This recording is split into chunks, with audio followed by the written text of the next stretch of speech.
अल्हम्दुलिल्लाहि रब्बिल आलमीन वस्सलातु वस्सलामु अला रसूलिल करीम अम्मा बाद रब्बि इश्रह ली सदरी व यस्सिर ली अमरी वहलुल उक़दतम मिन लिसानी यफ़क़हू क़ौली। अस्सलामु अलैकुम व रहमतुल्लाहि व बरकातुहू। 2018 में हम लोग उम्रा पे गए।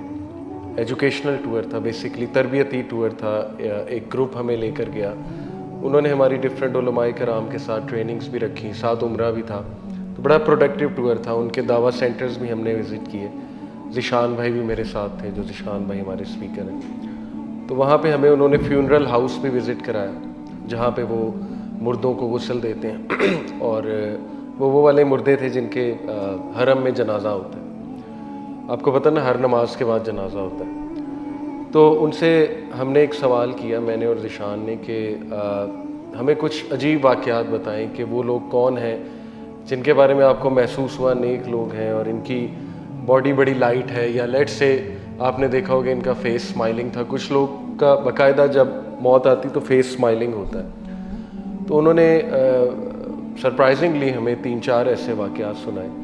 क्रक्स उसका ये था कि उन्होंने कहा कि 3 किस्म के लोग जो है ना, वो मैंने देखे हैं कि जिनके या तो चेहरे स्माइलिंग थे, या उनकी बॉडी बड़ी लाइट थी, या उनसे खुशबू आ रही थी, या हमें महसूस हो गया कि ये नेक लोग थे, क्योंकि जो नहलाने वाले होते हैं उनका एक्सपीरियंस इतना होता है, उन्हें महसूस भी हो जाता है। तो हमने कहा वो कौन है, तो उन्होंने कहा पहली टाइप वो थी कि जो माँ बाप के फर्मा बरदार थे, यानी जिनके माँ बाप ने बहुत तारीफ़ की उनकी आगे कि ये मेरा बेटा या ये मेरी बेटी बहुत नेक और बहुत ताबेदार और बहुत अच्छे बेटे थे या अच्छे बच्चे थे।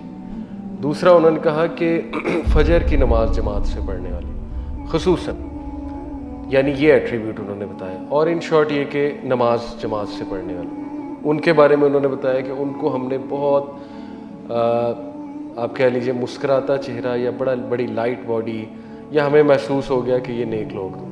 और तीसरा उन्होंने बताया कि वो जिनकी खलवत पाक थी, यानी जिनके बारे में मशहूर था कि ये अपनी खलवत को पाक रखते हैं और अपनी सीक्रेट जो ज़ाहिर है एलोन गैदरिंग होती है, एलोन जो बंदा होता है जब अकेला होता है, उसको पाक रखने वाले लोग हैं।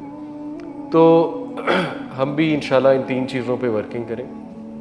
छोटे छोटे गोल्स हैं, पेरेंट्स के साथ हुस्न सलूक, सबसे ज़्यादा टॉलरेंस पेरेंट्स को दिखाना, no matter what the disagreement, no matter शायद पेरेंट्स हमसे 180 डिग्री ऑपोजिट हों हमारे व्यूज़ से, हमारी बातों से, तो स्टिल देखें ना, अल्लाह तो सहाबा को कह रहे ना कि अगर वो तुम्हें शिरक पे मजबूर करते हैं तो शिरक ना करो, लेकिन इसके बावजूद हुस्न सलूक तो करो, हुस्न सलूक तो ना छोड़ो ना। तो एक ये, दूसरा नमाज जमात से पढ़ना, तीसरा ये कि अपनी खलवत को पाक रखने की कोशिश करना इंशाल्लाह। तो ये 3 गोल्स मैं समझता हूँ बहुत इंपॉर्टेंट है आज के यूथ के लिए। और आप लोग इसको डिस्कस किया करें, आपकी नमाज़ें कैसी जा रही हैं, आपस में कोई ग्रुप बना लें, ठीक है, और एक दूसरे के साथ शेयर किया करें कि what challenges are you facing, नमाज के हवाले से कोई डीमोटिवेशन है वो एक दूसरे से डिस्कस किया करें। यानी एक व्हाट्सएप ग्रुप बन सकता है, या आप अपने दोस्तों का एक ग्रुप बना सकते हैं, ठीक है, एक दूसरे को मोटिवेटेड रखने के लिए।